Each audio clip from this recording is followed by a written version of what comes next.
വേണ്ട എല്ലാ ബിദ്അത്തായ തള്ളിയിരിക്കുകയാ. നഊദു ബില്ലാഹ്. നമ്മുടെ വാപ്പയും അമ്മമാരും കാഫിരീങ്ങളാണോ? അവർ മോശപ്പെട്ട മുശ്രിക്കീങ്ങളാണോ? അവർ വിശുദ്ധമായ ഖുർആൻ ഓതിയവരല്ലേ? അവർ മാല മൗലിദുകൾ ഓതിയവരല്ലേ?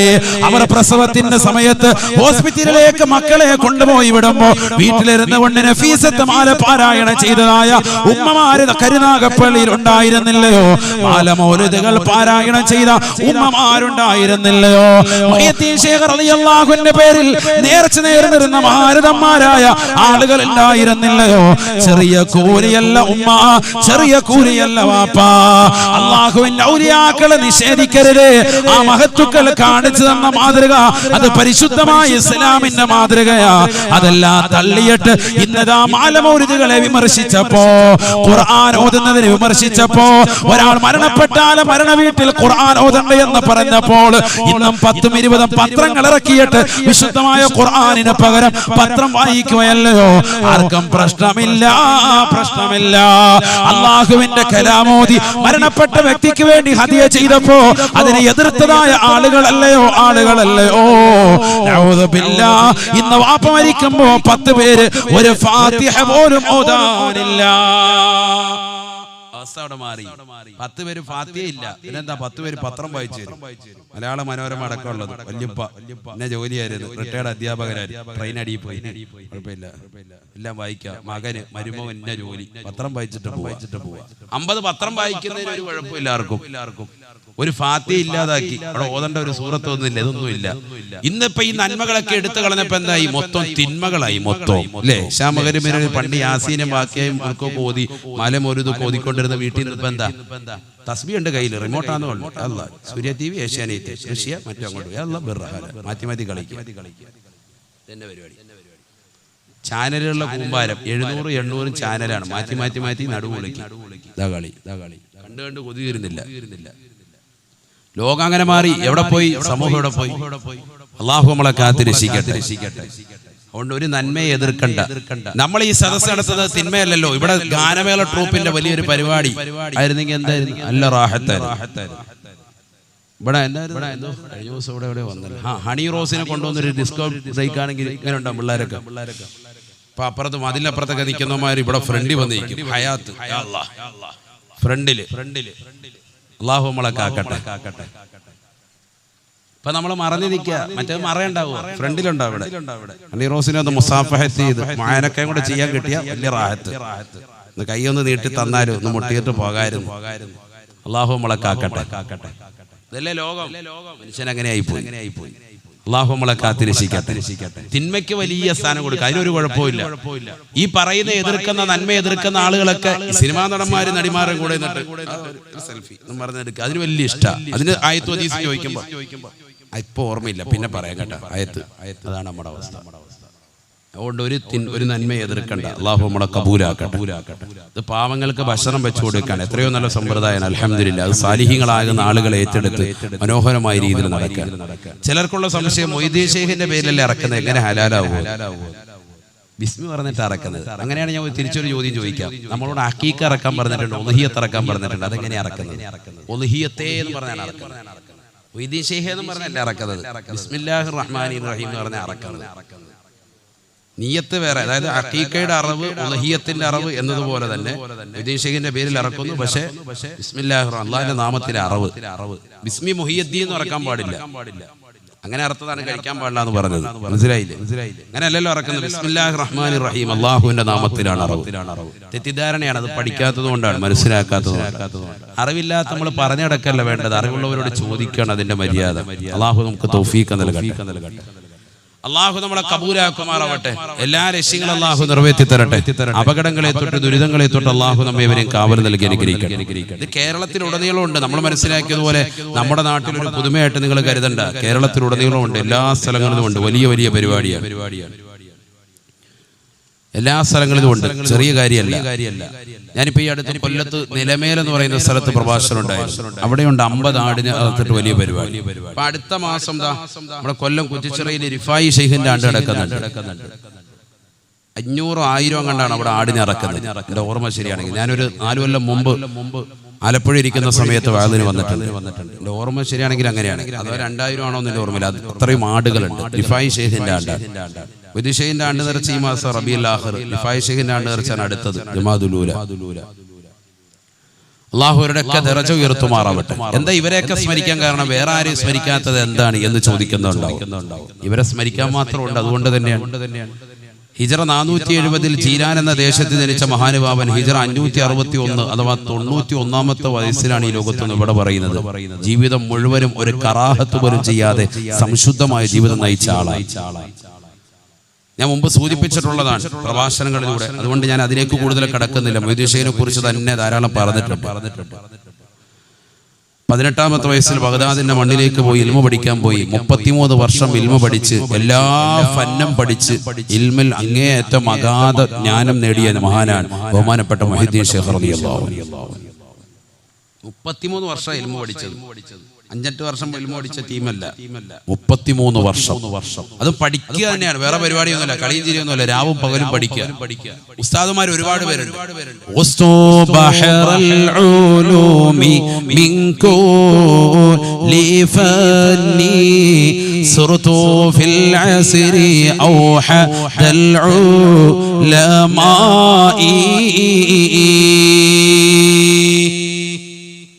വൈദ്യ ഷെയ്ഖ് റളിയല്ലാഹു അൻഹു പറയുകയാണ്, ഞാൻ പഠിക്കാത്തതായ ഇൽമില്ല, ഞാൻ ഓതാത്തതായ കിതാബില്ല, ഞാൻ പഠിക്കാത്തതായ ഒരു ഇൽമുമില്ല, ഞാൻ ഓതാത്തതായ ഗ്രന്ഥമില്ല. എല്ലാ ഇൽമും ഞാൻ പഠിച്ചെടുത്തു, എല്ലാ അറിവും ഞാൻ നേടിയെടുത്തു. അക്കാലഘട്ടത്തിൽ ഒറ്റമൊത്തായി ഞാൻ നിലകൊണ്ടു എന്ന് മുഹീദ്ദീൻ ഷെയ്ഖ് റളിയല്ലാഹു അൻഹു തികഞ്ഞ ആലിമാണ്. നമ്മൾ മനസ്സിലാക്കുന്ന പോലെ 10 പേരിൽ 50 മോതിരം ഇട്ടിട്ട് ഒരു മക്ബറയിൽ വന്ന് പച്ച പുതച്ചിരുന്നിട്ട് യാഹൂ അടിച്ച് ജനങ്ങളെ പിഴപ്പിക്കാൻ വേണ്ടി ഇരുന്ന ആളാണ് എന്ന് കരുതരുത്. അങ്ങനത്തെ ഒരു ശൈഖൊന്നും അല്ല.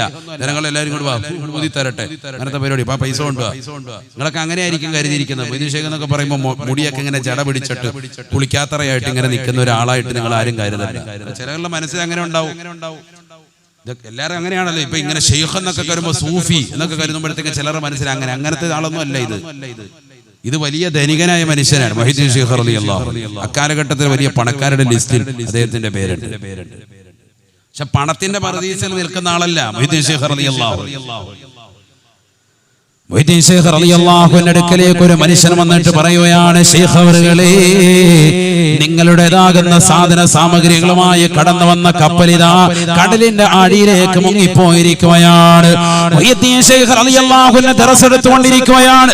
തന്റെ മുത്തഅല്ലിമീങ്ങളുടെ മുന്നിലിരിക്കുന്നതായ മുഹീദ്ദീൻ ഷെയ്ഖ് റളിയല്ലാഹു അൻഹു അല്പനേരം മൗലിയായി നിന്നുകൊണ്ട് കുറച്ചു നേരം കഴിഞ്ഞപ്പോൾ പറയുകയാണ്, അൽഹംദുലില്ലാഹ്. അല്പനേരം കഴിഞ്ഞപ്പോൾ അതേ മനുഷ്യൻ തന്നെ വന്നുകൊണ്ട് പറയുകയാണ്, ശൈഖ് അവറുകളെ, ശൈഖ് അവറുകളെ, നിങ്ങളുടെ കപ്പലെല്ലാം മുങ്ങിപ്പോയത് അത് മറ്റൊരാളുടെയാണ്, മറ്റൊരാളുടെ സാധനങ്ങളുമായി കടന്നു വന്നതായ കപ്പലാണ് കടലിന്റെ അടിയിലേക്ക് മുങ്ങിപ്പോയത് എന്ന് കേട്ടപ്പോ അല്പനേരം മൗനിയായി നിന്നുകൊണ്ട് ശൈഖ് അവറുകൾ പറയുകയാണ്, അൽഹംദുലില്ലാഹ്. ശിഷ്യന്മാരെ ക്ലാസ് കഴിഞ്ഞപ്പോൾ ചോദിക്കുകയാണ്, പതിവില്ലാതെ അൽഹംദുലില്ലാഹ് ഉരുവിട്ടതെന്നാണ്. മുഹീദ്ദീൻ ഷെയ്ഖ് റളിയല്ലാഹു അൻഹു പറയുകയാണ്, എന്റേതാകുന്ന സാമ്പത്തിക ശേഷി മുഴുവനും ആ കപ്പലിലാണ്. ആ കപ്പലിലുള്ളതാകുന്ന കച്ചവട സാധനങ്ങൾ വഹിച്ചുകൊണ്ട് കടന്നു വന്നു. ആ കപ്പൽ അഴിയിലേക്ക് പോയിട്ടുണ്ട്, എന്റെയാണെന്ന് പറഞ്ഞപ്പോ ഞാനൊരു വേള എന്റെ മനസ്സിലേക്കൊന്ന് നോക്കി, എന്റെ മനസ്സിലേക്ക് ഞാനൊന്ന് നോക്കി. എന്റെ മനസ്സ് അല്ലാഹ് എന്ന ചിന്തയെ വിട്ടുകൊണ്ട് ഈ ലോകത്തിന്റെ തമ്പുരാനായ ജഗന്നിയന്താവായ പരിപാലകനായ സർവേശ്വരനായ സർവാധിപതിയായ സർവലോക സൃഷ്ടിപ്പിന് സംഹാരകർത്താവായ പടച്ചറപ്പിനെ വിട്ടുകൊണ്ട് അല്ലാഹയെ വിട്ട് എന്റെ മനസ്സ് എങ്ങോട്ടെങ്കിലും ചാഞ്ചല്യപ്പെട്ടിട്ടുണ്ടോ? ഞാൻ നോക്കുമ്പോ എന്റെ മനസ്സിന് പതറലില്ല, എന്റെ മനസ്സ് ചെതറിയിട്ടില്ല. ഈ ദുനിയാവിനോടുള്ള അമിതമാകുന്ന ഭ്രമം എന്റെ മനസ്സിൽ വന്നിട്ടില്ല. എന്റെ സമ്പത്ത് നഷ്ടപ്പെട്ടു എന്ന് കേട്ടപ്പോ എന്റെ മനസ്സിനൊരു കുലുക്കവും ഉണ്ടായിട്ടില്ല. അല്ലാഹ് എന്ന ചിന്തയല്ലാതെ മറ്റൊന്നും മനസ്സിലില്ല. എന്റെ മനസ്സിനെ ചെതറാതെ പതറാതെ പിടിച്ചു നിർത്തിയ അല്ലാഹ്, നിനക്കാണ് സർവസ്തുതിയും അല്ലാഹ്.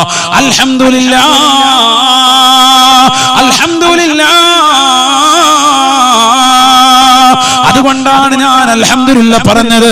അല്പനേരം കഴിഞ്ഞപ്പോൾ അതേ മനുഷ്യൻ തന്നെ വന്നുകൊണ്ട് പറയുകയാണ്, ശൈഖ് അവറുകളെ, നിങ്ങളുടെ എല്ലാ കപ്പല് മറ്റൊരാളുടെ സാധന സാമഗ്രികളുമായി കടന്നു വന്നതായ സാധനമാണ് കടലിന്റെ അടിയിലേക്ക് പോയതുള്ളതെന്ന് കേട്ടപ്പോ ഞാൻ എന്റെ മനസ്സിലേക്ക് വീണ്ടും നോക്കി. എന്റെ മനസ്സിന് വല്ല കുഴപ്പമുണ്ടായിട്ടുണ്ടോ? എന്റെ എല്ലാ സാധനം മറ്റൊരാളുടെയാണ് സാധനങ്ങൾ, മറ്റൊരാളുടെ കച്ചവട ചരക്കുകൾ മുഴുവനും കടലിന്റെ അടിയിലേക്ക് പോയെന്ന് കേട്ടപ്പോ എന്റെ മനസ്സിന് വല്ലാത്ത അമിതമായ ആഹ്ലാദം വന്നിട്ടുണ്ടോ? ഞാൻ എപ്പോഴും നോക്കിയപ്പോ എന്റെ മനസ്സ് അല്ലാഹ് എന്ന ചിന്ത വിട്ടുപോയിട്ടില്ല. എന്റെ മനസ്സിന്റെ അകത്തളങ്ങളിൽ ഒരേ ഒരു ചിന്ത മാത്രമാണ്, ഒരേ ഒരു ഇലാഹ് മാത്രമാണ്. ആ ഇലാഹല്ലാതെ മറ്റൊരാൾ എന്റെ ഹൃദയത്തിന്റെ അകത്തളങ്ങളില്ല. ആ പടച്ചറപ്പിന്റെ മാത്രമായി എന്റെ ഹൃദയത്തെ പിടിച്ചു നിർത്തിയ അല്ലാഹ് എന്ന ചിന്തയല്ലാത്ത മറ്റൊരു ചിന്ത തരാത്ത റബ്ബേ, നിനക്കാണ് സർവസ്തുതിയും അല്ലാഹ്. അൽഹംദുലില്ലാഹ് അൽഹംദുലില്ലാഹ്. അതുകൊണ്ടാണ് ഞാൻ വീണ്ടും അൽഹംദുലില്ലാഹ് പറഞ്ഞത് എന്ന് മുഹിയുദ്ദീൻ ശൈഖ് റളിയല്ലാഹു അൻഹു. ദുനിയാവിനോടുള്ള അമിതമായ ഭ്രമമില്ല, ദുനിയാവിനോടുള്ള അമിതമായ താല്പര്യമില്ല. അല്ലാഹുവിന്റെ റസൂൽ പറയുകയാണ്, സഹാബ, അവസാന കാലഘട്ടം കടന്നു വരുമ്പോ മുഅ്മിനീങ്ങളുടെ ഹൃദയത്തിൽ വഹ്ന മാത്രമാണ് ഉണ്ടാവുക. അന്ന് ശത്രുക്കൾ മുഴുവനും അവർക്ക് നേരെ തിരിയുമേ, എല്ലാ വിശ്വാസികളും മുഅ്മിനീങ്ങളുടെ നേരെ തിരിയുമേ. ശരിയല്ല റസൂലുള്ളാഹി പറഞ്ഞത്? പൗരത്വ ബില്ല് ഭേദഗതിയുടെ വിഷയം വന്നിട്ട് ഇവിടെ ഏതെങ്കിലും ഇതര സമുദായത്തിലെ വലിയ വലിയ തലമൂത്തപ്പാരുണ്ടായിട്ടുണ്ട്. ആരെങ്കിലും ഇതുവരെ ഒന്ന് കുലുങ്ങിയോ, മാർപ്പാപ്പയൊന്നനങ്ങിയോ? ഇതുവരെ ഒരു വർത്തമാനം അതിനെ കുറിച്ച് പറഞ്ഞിട്ടുണ്ടോ? റസൂലുള്ളാഹി പറഞ്ഞില്ലയോ? അവസാന കാലഘട്ടം കടന്നു വരുമ്പോ മുഅ്മിനാകുന്ന മനുഷ്യ, നിന്റേതാകുന്ന ഹൃദയത്തിന്റെ അകത്തളങ്ങളിൽ വഹ്ന അല്ലാഹു ഇട്ടുതരുമത്രേ. അവിശ്വാസികളുടെ ഹൃദയത്തിൽ നിന്ന് മുഅ്മിനീങ്ങളോടുള്ള ഭയപ്പാട് അല്ലാഹു എടുത്തു കളയുമേ. അങ്ങനത്തെ ഒരു കാലഘട്ടത്തിൽ മുഅ്മിനായ മനുഷ്യന്റെ ഹൃദയത്തിൽ അല്ലാഹു നൽകുന്നത് വഹ്നാണ്, വഹ്നാണ്. ഖാലൂ വമൽ വഹ്നു യാ റസൂലല്ലാഹ്. നബിയേ, നബിയേ, എന്താണ് വഹ്നെന്ന് പറഞ്ഞാൽ ഒന്ന് പറഞ്ഞു തരണേ റസൂലേ. അല്ലാഹുവിന്റെ റസൂൽ പറയുകയാണ്, സ്വഹാബാ, ഹുബ്ബു ദുനിയാ വകറാഹിയത്തുൽ മൗത്ത്. മരണത്തോടുള്ള വിരക്തിയാണ്, ദുനിയാവിനോടുള്ള താല്പര്യമാണ്. ഭൗതിക ലോകത്തിന്റെ ആഡംബര ആസ്വാദനങ്ങൾ കിട്ടാൻ മനുഷ്യൻ ഏതറ്റം വരെ പോകുന്ന ലോകമാണ്. സ്വന്തം മാതാപിതാക്കളെ കൊല ചെയ്യാൻ മടിയില്ലാത്ത യുഗത്തിലേക്ക് മക്കള് മാറുമത്രേ. മക്കളെ കൊണ്ടുപോയി അമ്മത്തൊട്ടിലേക്ക് വലിച്ചെറിയാൻ മടിയില്ലാത്ത യുഗത്തിലേക്ക് അവരുടെ സമ്പത്ത് കണ്ടെടുക്കാൻ മാതാപിതാക്കൾ തയ്യാറാകുമത്രേ. സ്വന്തം സഹോദരങ്ങളെ അറുകുല നടത്താൻ സഹോദരിമാർ തയ്യാറാകുമത്രേ. സ്വന്തം സഹോദരിമാരെ കൊല ചെയ്യാൻ സഹോദരങ്ങൾ തയ്യാറാകുമത്രേ. അവസാന കാലഘട്ടത്തിന്റെ പ്രത്യേകതയാണ് മനുഷ്യന്റെ ഹൃദയത്തിൽ വഹ്ന മാത്രമാണ്, വഹ്ന മാത്രമാണ്. ദുനിയാവിനോടുള്ള പ്രേമമാ തീർന്നില്ല, മരണത്തോടുള്ള വിരക്തിയാണ് ഉണ്ടാവുക എന്ന് ഹബീബായ റസൂലുള്ളാഹി. നമുക്കൊക്കെ ദുനിയാവിനോടുള്ള പ്രേമമാണ്. മുഹയ്യിദ്ദീൻ ശൈഖ് റളിയല്ലാഹു അൻഹുവിനെ കുറ്റം പറയാൻ നമുക്കെന്ത് യോഗ്യതയാണ്? നമുക്കിന്ന് ദുനിയാവിന്റെ പളപളപ്പല്ലേ? എന്നാൽ മുഹയ്യിദ്ദീൻ ശൈഖ് റളിയല്ലാഹു അൻഹുവിന്റെ സർവ്വസമ്പത്തും കയറ്റി വന്നതാകുന്ന കച്ചവട കപ്പല് താഴേക്ക് പോയി കടലിലേക്ക് പോയെന്ന് കേട്ടപ്പോ ശൈഖ് അവർ ലോകത്തോട് പറഞ്ഞത്, ഞാൻ എന്റെ ഹൃദയത്തിലേക്ക് നോക്കി അല്പനേരം മൗനിയായി പോയി. ശരിയാണ്, അല്പനേരം മൗനം ഞാൻ അവലംബിച്ചു. കാരണം ഞാൻ എന്റെ മനസ്സിലേക്കൊന്ന് നോക്കി. എന്റെ മനസ്സിന് വല്ല ചാഞ്ചല്യം ഉണ്ടായിട്ടുണ്ടോ? എന്റെ സാധന സാമഗ്രികൾ കയറ്റി വന്നതാകുന്ന കപ്പല് കടലിന്റെ അടിയിലേക്ക് പോയപ്പോ ഞാൻ എന്റെ ജീവിതത്തിൽ സമ്പാദിച്ച ദുന്യവിയായ സമ്പാദ്യം മുഴുവനും അല്ലാഹുവേ നഷ്ടപ്പെട്ടു പോകുന്നു എന്നോർത്ത് എന്റെ മനസ്സിന് വല്ല നഷ്ടബോധം ഉണ്ടായിട്ടുണ്ടോ? ഇല്ല എന്ന് തോന്നിയപ്പോൾ ഞാൻ പറഞ്ഞതാണ്, അൽഹംദുലില്ലാഹ് അൽഹംദുലില്ലാഹ്. അല്ലാഹുവിനാണ് സർവസ്തുതിയും, അഖിലസ്തുതിയും തമ്പുരാനാണ്, അഖിലസ്തുതിയും ജഗന്നിയന്താവാണ്. എന്റെ മനസ്സിനെ പതറാതെ ചിതറാതെ പിടിച്ചു നിർത്തിയ അല്ലാഹ് എന്ന ചിന്ത വിട്ടിട്ട് എന്റെ മനസ്സ് എവിടെയും പോയിട്ടില്ല. 91 വയസ്സ് വരെ ജീവിച്ച മഹാനാണ് മുഹയ്യിദ്ദീൻ ശൈഖ് റളിയല്ലാഹു അൻഹു. 33 വർഷം ബഗ്ദാദിന്റെ മണ്ണിൽ പോയി ഇൽമു പഠിച്ച് 51 വയസ്സ് വരെ ഇൽമു നുകർന്ന് 51 വയസ്സിൽ 4 പാവപ്പെട്ട സ്ത്രീകൾക്ക് ജീവിത ജീവിതം കൊടുത്തു. 4 പാവപ്പെട്ട സ്ത്രീകളെ വിവാഹം കഴിച്ചു. അതിലൂടെ 49 മക്കളെ അള്ളാഹു നൽകി. 27 ആൺമക്കളാണ്, 22 പെൺമക്കളാണ്. 27 ആൺമക്കളിൽ 14 ആൺമക്കളും ചെറുപ്പത്തിലെ മരണപ്പെട്ടു പോയി. 13 പേർ മാത്രമാണ് ബാക്കിയായത്. 22 മക്കളിൽ 22 പെൺമക്കളിൽ 21 ചെറുപ്പത്തിലെ മരണപ്പെട്ടു പോയി. ഒരൊറ്റ പെൺകുട്ടി മാത്രമാണ് ജീവിച്ചിരുന്നത്. അഥവാ 49 മക്കളിൽ 35 മക്കളും ചെറുപ്പത്തിലെ മരണപ്പെട്ടു പോയി.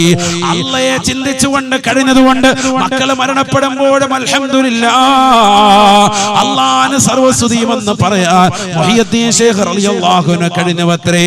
ചെറുപ്പത്തിലെ മരണപ്പെട്ടു പോയ മക്കളാണ് 35. ബാക്കി 14 മക്കളാണ് ശൈഖ് അവർക്ക് ബാക്കിയായി വലുതായി നിലകൊണ്ടത്. 49 മക്കളിൽ 35 പേരും ചെറുപ്പത്തിൽ മരണപ്പെട്ടു പോയി. അപ്പോഴൊക്കെ സഹിച്ചും ക്ഷമിച്ചും നിലകൊണ്ടു, ക്ഷമ അവലംബിച്ചു മുഹീദ്ദീൻ ശൈഖ് റളിയല്ലാഹു അൻഹു. ഇത് ചെറിയൊരു ബുദ്ധിമുട്ടുണ്ടായുള്ളൂ. മകനൊന്ന് പന്ത് കളിച്ചപ്പോൾ കാലൊന്ന് ചെറുതായിട്ട് പഠിച്ചവനെ നമുക്ക് മാത്രം ഇത് എന്നിട്ടുള്ള നെഞ്ചത്തടിയ. അല്ലാഹു നമ്മളെ കാക്കട്ടെ. സഹിക്കാനും ക്ഷമിക്കാനും പൊറുക്കാനും നമ്മൾ തയ്യാറല്ല. എന്തെങ്കിലും ബുദ്ധിമുട്ടുണ്ടാവുമ്പോൾ വാവിട്ട് നിലവിളിക്കുക. ക്ഷമിക്കണം, നമ്മൾ സഹിക്കണം. അല്ലാഹു തൗഫീഖ് നൽകട്ടെ. വിഷമങ്ങളൊക്കെ സഹിക്കാൻ തയ്യാറാണ് നമ്മൾ. ليس منا من ضرب الخدود وشق الجيوب. പോക്കറ്റ് വലിച്ചു കയറുകയും കവളത്തടിച്ചുകൊണ്ട് വിലപിക്കുകയും ചെയ്യുന്നവർ, ദുരിതങ്ങൾ വരുമ്പോ വിപത്തുകൾ വരുമ്പോ പോക്കറ്റ് വലിച്ചു കയറുകയും കവളത്തടിക്കുകയും ചെയ്യുന്നവർ നമ്മളിൽ പെട്ടവനല്ല, മുസ്ലിമിന്റെ ശൈലിയല്ല എന്ന് ഹബീബായ റസൂലുള്ളാഹി. അതുകൊണ്ട് മുഹീദ്ദീൻ ശൈഖിനെ നമ്മൾ വിമർശിക്കാൻ നിൽക്കണ്ട. ഇതിനൊന്നും ആളായിട്ടില്ല. ആദ്യം മനസ്സിലാക്കും.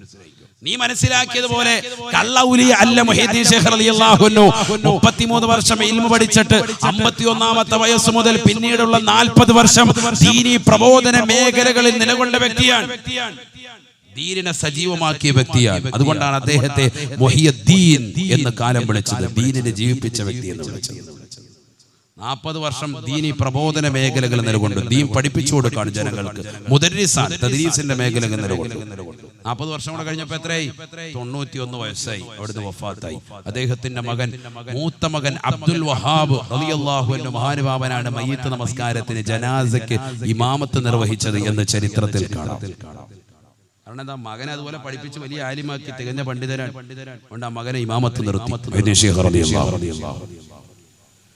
ചെറിയ ആളല്ല മുഹീദ്ദീൻ ശൈഖ് റളിയല്ലാഹു അൻഹു. ചെറിയ വ്യക്തിയല്ല, ഒരു നിസാരനായ വ്യക്തിയായി കാണരുത്.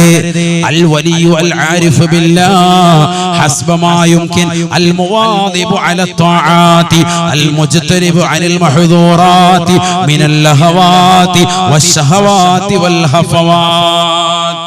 എന്താ വലിയ എന്ന് പറഞ്ഞാൽ നീ മനസ്സിലാക്കിയതുപോലെ, ഞാൻ നേരത്തെ പറഞ്ഞതുപോലെ 50 വിരല് അല്ല 10 വിരൽ 50 മോതിരം ഇട്ടിട്ട് ഇങ്ങനെ കാണിക്കുന്നവനല്ല. അങ്ങനെ കാണിക്കുന്ന ടീംസ് ഉണ്ടാവും. കള്ള ഉലിയാക്കന്മാര്, കള്ള ജിന്നുമ്മമാര്, കള്ള ശൈഖന്മാരായിട്ട് ചമയുന്നവർ. ഒരു പച്ച ശാലിട്ട ഉടനെ വലിയാണെന്ന് മനസ്സിലാക്കേണ്ടത്. അങ്ങനെയൊന്നും നീ മനസ്സിലാക്കണ്ട. കേരള സമൂഹത്തിൽ ധാരാളമുണ്ട് കള്ള ഉലിയാക്കന്മാർ. മുഹീദ്ദീൻ ശൈഖിന്റെ റളിയല്ലാഹു അൻഹുവിന്റെ പേരിലുള്ള യഥാർത്ഥമായ തരീഖത്ത്, ഖാദിരിയ തരീഖത്തിനെ പോലും വ്യാജം ചിത്രീകരിച്ചുകൊണ്ട് നടക്കുന്ന ധാരാളം കള്ള ശൈഖന്മാർ കേരളത്തിൽ തന്നെ ധാരാളമുണ്ട്. നമ്മൾ അവരുടെ പിറകെ ഒന്നും പോകണ്ട. മനസ്സിലാക്കണം, വളരെ ശ്രദ്ധിക്കേണ്ടതാണ്. അൽ വലിയ എന്ന് പറഞ്ഞാൽ അൽ ആരിഫു ബില്ലാഹി ഹസ്ബമാ യുംകിൻ. അല്ലാഹുവിനെ കുറിച്ച് നല്ലതുപോലെ അറിവിന്റെ ആഴിയിലെത്തിയിട്ടുള്ളവർക്ക് വലിയെന്ന് തന്നെ പറയാൻ പറ്റും. അല്ലാഹുവെ കുറിച്ച് ശരിക്കും പഠിച്ചവരാണ്. ഹസ്ബമാ യുംകിൻ, പഠിക്കാവുന്നതിന്റെ അങ്ങേയറ്റം പഠിച്ചവരാണ്. അല്ലാതെ ഒരു മസല ചോദിച്ച് ഇപ്പോൾ വരാന്ന് പറഞ്ഞ ടോയ്ലറ്റിൽ പോയിരുന്ന ഉസ്താദിനെ മെസ്സേജ് വാട്സാപ്പിൽ മറുപടി കിട്ടിയതിന് ശേഷം ഇറങ്ങി വന്ന് 10 കൊടുക്കുന്നവരല്ല. അവനൊന്നും വലിയല്ല. വലിയെന്ന് പറഞ്ഞാൽ മസല ചോദിച്ചാൽ മദ്ഹബിന്റെ വീക്ഷണത്തിൽ കൃത്യമായ മറുപടി നിർവഹിക്കാൻ കഴിയുന്ന വ്യക്തിക്ക് വലിയെന്ന് പറയാൻ പറ്റും. കൃത്യമായ മറുപടി, ഏറ്റവും റാജിഹായി വെച്ച് നല്ല മറുപടി കൊടുക്കാൻ കഴിയുന്നു. അതിനെ വലിയാക്കാവുള്ളൂ. നല്ല അറിവുണ്ടാവണം. അറിവുള്ള ആളുകളെ വലിയാവുള്ളൂ. അല്ലാതെ ചുമ്മാ വസ്ത്രവിധാനത്തിനും കോലം കെട്ടലും കണ്ടിട്ട് അവരുടെ പുറകെ പോകണ്ട. മനസ്സിലായിക്കോ, ഞാനിത് പറയുന്നത് വളരെ ശ്രദ്ധിക്കുക. സ്ത്രീകളുള്ളത് കൊണ്ടാണ് ഇത് ഗൗരവത്തിൽ പറയുന്നത്. സ്ത്രീകളാണ് ഈ വിഷയത്തിൽ നല്ലതുപോലെ അറിവ് നേടേണ്ടവർ. കാണുന്നവരൊക്കെ പുറകെ കാണുക, അയ്യോ അവിടെ നല്ലൊരു ചെയ്യുന്നുണ്ട്, അവിടെ ഒരു ജിന്നുമ്മ ഉണ്ട്, എന്ത് പറഞ്ഞാലും റെഡിയാക്കി തരും, ഇവിടെ പോയാൽ മതി. അല്ലാഹു നമ്മളെ കാക്കട്ടെ. കാശ് മുഴുവൻ വലിച്ചിട്ട് അവസാനം ഇടാൻ ഡ്രസ്സ് പോലും ഇല്ലാതെ ഇറക്കി വിടും. അങ്ങനത്തെ ടീംസ് ആയിരിക്കുന്നത്. മൊത്തം ആത്മീയ ചൂഷണമാണ്. മനസ്സിലാക്കണം. നമ്മൾ ഈ കള്ള ഔലിയാക്കളുടെ പിറകെ ഒന്നും പോകണ്ട. നമുക്ക് അള്ളാഹുവിന്റെ ഔലിയാക്കൾ അള്ളാഹു സുബ്ഹാനഹു വ തആല നേരിട്ട് കാണിച്ചു തന്നിട്ടുണ്ട്. കരുനാഗപ്പള്ളി ശൈഖന്മാർ അല്ലേ. അതിനപ്പുറത്തേക്ക് ഇനി ഒരു വലിയ നമുക്ക് കരുനാഗപ്പള്ളിക്കാർക്ക് വേണ്ട. ഏറ്റവും വലിയ വിലായത്തിന്റെ മർത്തബയിലുള്ളവരാണ്. അവരേറ്റവും വലിയ സമുന്നതമായ വ്യക്തിത്വങ്ങളാണെന്നുള്ളതിന് ഏറ്റവും വലിയ തെളിവാണ് താജ്മഹൽ പോലെ ഉയർന്നു നിൽക്കുന്ന മനോഹരമായ ഒരു ഗേഹം, അള്ളാഹുവിന്റെ ഭവനം എന്നുള്ളത്. അള്ളാഹുവിന്റെ മഹത്തുക്കളാകുന്ന ഔലിയാക്കളുടെ മനോഹരമായ കൂടാരത്തിന് കീഴിൽ അള്ളാഹു ഒരുമിച്ച് അറിയപ്പെടണമെന്ന് ആഗ്രഹിക്കാത്തവരാണവർ. പക്ഷെ അള്ളാഹു അവരെ അറിയിച്ചു കൊടുക്കാണ് ജനങ്ങൾക്ക്. അവർ നിസ്സാരക്കാരല്ല. നമ്മൾ മാത്രമല്ല, ലോകത്തിന്റെ വിവിധ ഭാഗങ്ങളിൽ നിന്ന് പല ദേശങ്ങളും അവിടെ വന്ന് സിയാറത്ത് ചെയ്ത് പോവാണ്. അവർ നിസ്സാരക്കാരല്ല. പക്ഷെ പോകേണ്ടത് കോലത്തിൽ പോകണം. അവരുടെ സ്ത്രീകൾ ഇടകലരുന്നുണ്ടല്ലോ ഉസ്താദെ, അതിനോട് പറയണ്ട. നമ്മൾ പലവട്ടവും പറഞ്ഞിട്ടുള്ളതാണ്. ഇടകലരാൻ പാടില്ല, മാന്യമായ രീതിയിൽ പോകണം, മാന്യമായ വസ്ത്രം ധരിച്ചു പോകണം. സ്ത്രീകൾ പോയി നിൽക്കേണ്ട രീതിയുണ്ട്. അവർ ശരീരം മുഴുവനും മറക്കണം, ശരീരത്തിന്റെ നഗ്നതകൾ മുഴുവൻ മറച്ചിട്ട് വേണം പോകാൻ. ഇതൊക്കെ ഇസ്ലാമികമായ മാനമാണ്. അതങ്ങനെ തന്നെ ശ്രദ്ധിച്ചു പോകും. അത് ശ്രദ്ധിച്ചു വെച്ചോ. പുരുഷന്മാരുമായിട്ട് ഇടകലരാൻ പാടില്ല. അതൊക്കെ വളരെ ഗൗരവത്തിൽ ശ്രദ്ധിക്കേണ്ട വിഷയമാണ്. വളരെ ഗൗരവത്തിൽ ശ്രദ്ധിക്കേണ്ട വിഷയം, നിസ്സാര വിഷയമല്ല. കാരണം എന്തുകൊണ്ട് ആ ഇടകലർച്ച കൊണ്ട് ശൈഖുകളുടെ മുന്നിലൊക്കെ വന്നിട്ട് ചില ആളുകൾ എന്നിട്ട് സെൽഫി, പള്ളി ഉൾപ്പെടെ സെൽഫി എടുത്ത് കെട്ടിട്ട് പോകുന്നവരുണ്ട്. പെണ്ണുങ്ങൾ ഉൾപ്പെടെ ദാമ്പത്യ വല്ലരിയിലേക്ക് കടന്നു വന്നിട്ട് ആദ്യത്തെ സെൽഫി ശൈഖുകളുടെ മുന്നിൽ നിന്ന് ആയിക്കോട്ടെ. പരിപാടി അതാ. രണ്ടുപേരും കൂടെ അവിടെ വന്നിട്ട് തിണ്ണെ കയറി എന്നിട്ട് ഉസ്താദിന്റെ റൂം തീർച്ചയായിട്ടും സെൽഫി എടുത്ത് വെക്കുക. ആ പരിപാടിയൊന്നും വേണ്ട. അതൊക്കെ അദബ് കേടാണ്, ഗുരുത്തക്കേടാണ്. അള്ളാഹു നമ്മളെ കാത്തിരക്ഷിക്കട്ടെ.